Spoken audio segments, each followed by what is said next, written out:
মসজিদের সামনে এই যে তিলের খাজা পেয়েছি, এই তিলের খাজা এই যে কাকার দোকান থেকে আমরা নিয়েছি। এখন এই তিলের খাজা আমরা এটা টেস্ট করবো, এখন টেস্ট করে দেখবো কেমন লাগতেছে। হ্যাঁ,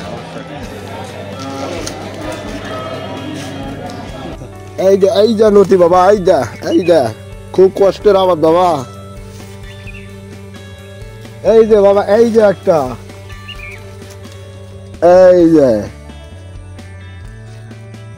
এই যে চাষা আমাদেরকে লতি দেখাচ্ছে, কসুর লতি। পুরো বাংলাদেশে মূলত জয়পুরহাট এই কসুর লতির জন্য বিখ্যাত, আর সোনালী মুগরি। এই যে ভাইরা রয়েছেন, তারা ডিম উত্তোলন করছে এখান থেকে, মুরগির থেকে। তো আপনারা ওনাদেরকে দেখতে পাচ্ছেন, তো ওনারা এই ফার্মে কাজ করেন। এই যে চাষের আমাকে ফার্ম ঘুরে দেখাচ্ছেন, এই যে চাষা এখানে কাজ করে। আপনি কতদিন ধরে এখানে কাজ করেন? বছর 5-7। কোরিয়া গ্রামের যে রাস্তা রয়েছে, লোকমা রাজবাড়ি থেকে বের হয়ে আসার পথে এই পার্কটি আমি এখন দেখতে পেয়েছি। এটা মূলত পাঁচবিবি পৌর পার্ক। এই পার্কটি দেখতে মোটামুটি ভালো।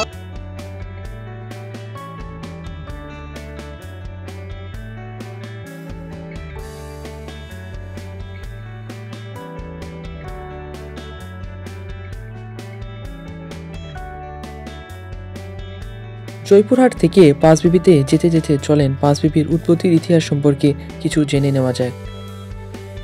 1791 সালে সমগ্র পাঁচবিবি অঞ্চল সহ বর্তমান জয়পুরহাট এলাকা নিয়ে লালবাজার অর্থাৎ বর্তমান পাঁচবিবি থানা প্রতিষ্ঠিত হয়। 1821 সালে দিনাজপুর জেলার লালবাজার বর্তমান পাঁচবিবি, খেতলাল ও বদলগাছি থানা সহ মোট 9টি থানা নিয়ে বগুড়া জেলা গঠিত হলে লালবাজার বর্তমান পাঁচবিবি থানা বগুড়া জেলার অধীনে চলে যায়। খরস্রোতা নদী ভাঙ্গনে লালবাজার থানা ভেঙে যেতে থাকলে 1868 সালে 16 মার্চ থানা সদর লালবাজার হতে খাসবাগরি নিকটবর্তী যমুনা তীরবর্তী পাঁচবিবি দরগা সংলগ্ন স্থানে প্রতিষ্ঠিত হয়। তখন থেকে লালবাজার থানা পাঁচবিবি নামে পরিচিত হতে থাকে। 1971 সালে 1 জানুয়ারি জয়পুরহাট মহকুমা ঘোষিত হলে পাঁচবিবি থানা জয়পুরহাট মহকুমার অন্তর্ভুক্ত হয়।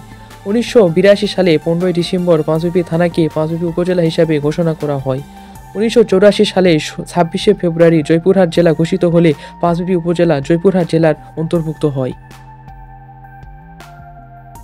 গাইস, আমরা এখন পাঁচবিবি বাস স্ট্যান্ডের সামনে এসে উপস্থিত হয়েছি। এই বাস স্ট্যান্ডের সামনে একটা মসজিদ রয়েছে, মসজিদটির নাম পাঁচবিবি বাইতুল নূর জামে মসজিদ। এখন মসজিদটি আমি আপনাদের ঘুরে দেখাবো, পাশাপাশি এর ইতিহাস সম্পর্কে আপনাদের জানার চেষ্টা করব। সুতরাং মসজিদটি ঘুরে দেখা যায়।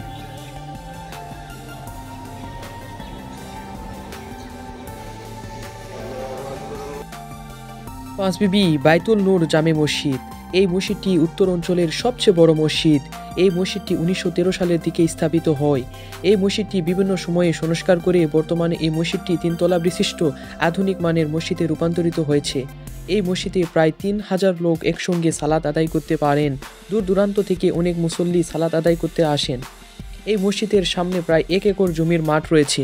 মসজিদের পাশেই পাঁচবিবির বিখ্যাত গরু ছাগলের হাট থাকায় দেশের বিভিন্ন স্থান থেকে মানুষ যখন এই হাটে আসেন তখন তারা এখানে সালাত আদায় করতে আসেন। তাই মসজিদটির জনপ্রিয়তা অনেক বৃদ্ধি পেয়েছে। এই বাইতুল নূর জামে মসজিদের সামনে তিলের খাজা লক্ষ্য করলাম। এখানে ঠিক দুপুরে এসেছি, তাই আমরা এই মজাদার তিলের খাজা খাওয়ার সিদ্ধান্ত নিলাম। মসজিদের সামনে এই যে তিলের খাজা পেয়েছি, এই তিলের খাজা এই যে কাকার দোকান থেকে আমরা নিয়েছি। এখন এই তিলের খাজা আমরা এটা টেস্ট করবো, এখন টেস্ট করে দেখবো কেমন লাগতেছে। হ্যাঁ,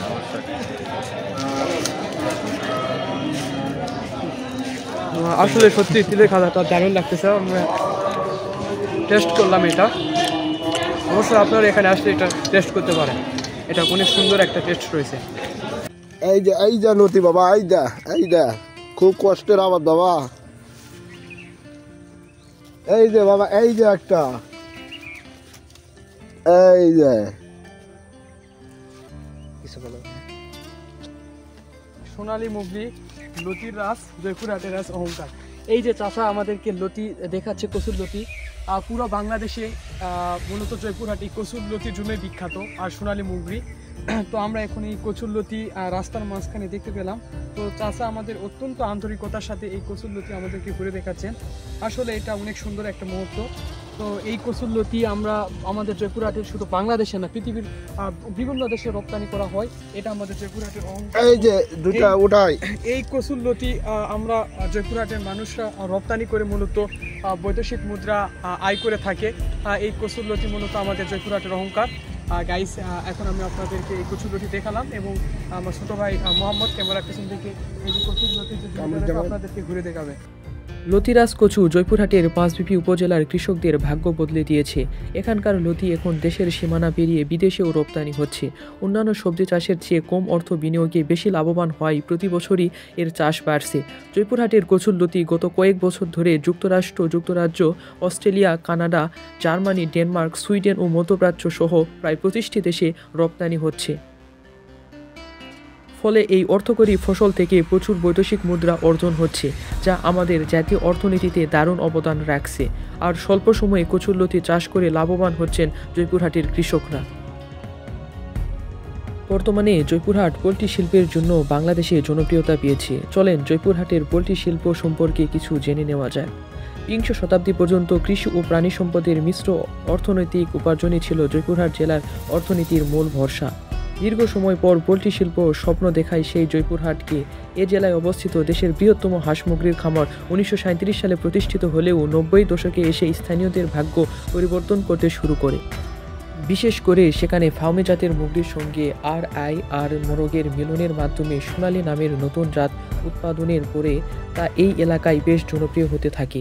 সোনালী জাতের মুরগি দেখতে দেশি মুরগির মতো হওয়ায় এর চাহিদা ও দাম পেতে থাকেন স্থানীয় খামারিরা। শুরু হয় নতুন বিপ্লব। এতে ধীরে ধীরে এই মুরগির পালনে উৎসাহী হয়ে ওঠে জেলার সাধারণ মানুষ। আর উন্নত এ সোনালী জাতের উৎপাদনে বেড়ে যেতে থাকে বহুগুণ। সোনালী পোল্ট্রিতে সমৃদ্ধ হতে থাকে জয়পুরহাটের অর্থনীতি।